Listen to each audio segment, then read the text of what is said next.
After the Lana vs Malo match, this week's episode was, well, really a letdown. Pokemon Ranger, I choose you!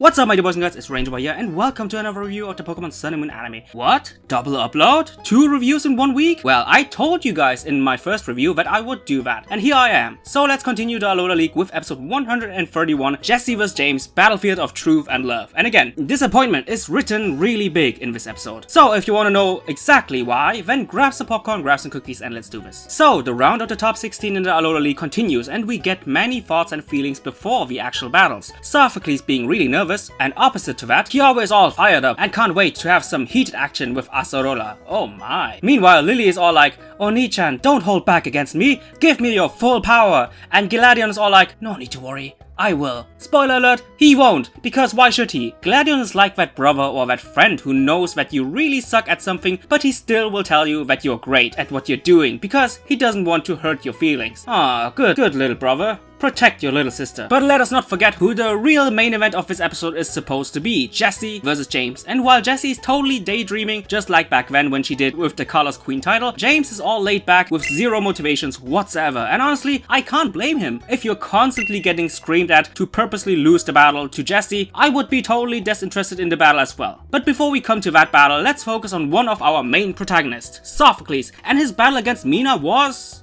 awesome! No, seriously! A lot of focus on area battles, combined with a good amount of intensity and well thought out battle strategy. First, it seemed like that Ribombee had the upper hand with devastating attacks such as Pollen Puff and Psychic, while constantly dodging Vikavolt attacks, until Sophocles used a Zap Cannon as a distraction to get behind Mina's Pokemon to then deliver the finishing blow with Signal Beam. One word, epic. And to think that Sophocles has a much better first Alola League battle than Ash, jeez. So after a good first impression, let's enter some disappointment. It's Jessie vs James. I will talk in detail later on why exactly I'm so disappointed, but in short, nearly everything in this battle went wrong. The first thing is that this was a pure comedy battle. It's the arrogant Jessie who thinks that she can't lose versus James who thinks that he can't win. So the battle obviously starts with James doing some half-hearted, non-serious attacks while Jessie is countering everything with Wobbuffet. And even though he wanted his Pokemon to lose on purpose, one look into the determined eyes of Marini and James suddenly pulled himself together and got all fired up, attacking Jessie and Wobbuffet with everything he got, creating a comedic huge explosion, sending both Wobbuffet and Jessie out of the league. But it seems like that this episode is the one with a lot of ups and downs, so here comes another up, or in this case another plus point, Kiawa versus Acerola, which in my opinion was the best battle in this episode. Just the fact that Kiawa had to face a totem Pokemon is more than challenging enough, but to also be forced into a corner by it in such a way only to win in the end is really impressive. Even though Marowak was able to successfully counter the first 2 attacks of Acerola's new Pokemon, Gengar used an opening to land 1 Shadow Punch to activate its Cursed Body ability, and while being unable to move, Acerola used Thief to steal away Marowak's Bone to further handicap Kiawa's Pokemon. So no Flare Blitz, no Shadow Bone, and no Bone Meringue. Is there anything left for Kiawa? Of course, because as soon as his Pokemon got released, he used Iron Head to not only successfully land a hit on Gengar, but to also dive into its body to regain his bone back. And after 1 epic Shadow Bone attack from midair, Kiawa and Marowak are the rightful winners. Great battle. Kiawa, Sophocles, Malo, Lana, I'm proud of you guys. Ash, not so much. So I hope that at least Lillie can continue the good streak of main protagonist battles after Ash's battle was so disappointing. But sadly, the streak is over. Lillie vs Gladion. So much was expected. Many people told me beforehand that this was the match they were looking forward to the most, and in my humble opinion,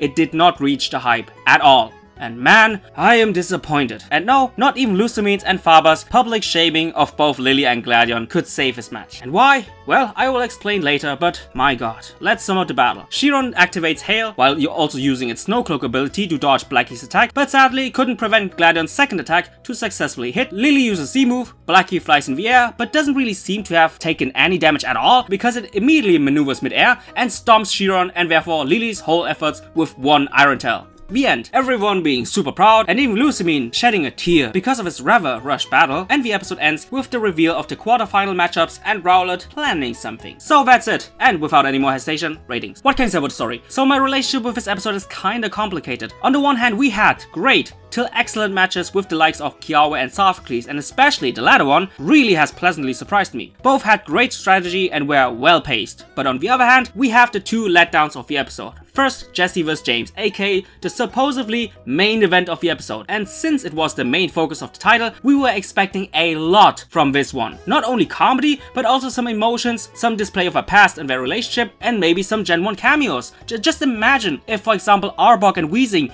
watching the Alola League and watch their two beloved trainers fighting in the battle of love and passion, and them having teary eyes. That would have been a Gen 1 callback I wouldn't mind at all, but in reality it was just a comedy match. Granted, the comedy was good, and I like this concept of cocky Jessie versus demotivated James, but since the anime even tells you, look, this is the battle you should look forward to the most, and when they deliver this, it really was such a letdown. But at the end of the day, we can't expect much from Team Rocket, I guess, since they are mainly comedy characters. But when it comes to Lillie vs Gladion, disappointment is written all over my face. This right here was the most hyped and most looked forward to matchup amongst them all, and they did not deliver. And why? Because of one major factor. This battle needed more time. This battle basically wrote itself. The emotions were there, the relationship between those two were there, the build-up and the story was there, and they even had a Ochako versus Bakugo concept from My Hero Academia. But it didn't have time. If Lillie vs Gladion had more time, I not only believe, but I know for a certain that this match would have been great. But due to time restraints, the match, which the whole community was looking forward to, it was rushed, it was half-assed, and at the end of the day, it did not reach the full potential it had. So even though both Sophocles and Kiawa made the Alola League a bit more exciting, since both Jessie vs James and Lillie vs Gladion were matches everybody was looking forward to, and in the end really didn't deliver, I have to give the story a smack bang in the middle 5 out of 10. So much wasted potential. What can I say about the focus? So the title, Jessie vs James, Battlefield of Truth and Love, indicates, it directly tells the viewer that Jessie vs James is the main event of the episode, and it couldn't be further from the truth. The longest battle was Kiawa vs Acerola. Battle strategy wise, it's pale compared to Sophocles vs Mina, and it's not even the most looked forward to match, since that category belonged to Lillie vs Gladion. I guess from a comedy standpoint it was the best, but then again, you expect comedy from them. But since we know those guys for so long, I was expecting so much more. More emotions, more callbacks, and just more display of their relationship to each other. I'm sorry if I might sound really harsh, but this is a 2 out of 10. It really missed the potential that Jessie vs James had. Last but not least, animation. Just like many times, the animation saves the day. In my opinion, the main highlights being Marowak's Iron Head animation with some more shadowing to express a more dramatic effect, the Shadow Bone strike from mid-air, and last but not least, the devastating Iron Tail which crushed Lillie's Chiron. And all of that done by OG animator Masaki Iwane, who many people regard as their favorite animator. I also really liked Vikavolt signal beam attack against Ribombee, but sadly I can't tell you who did that. But all in all, very good animation, 8 out of 10. So this episode scores a 5 out of 10. A smack in the middle episode with a lot of unexpected highs and also the more disappointing lows. Anyway guys, I really hope you enjoyed this review, and just like always, I see you guys in the comments down below. Bye guys!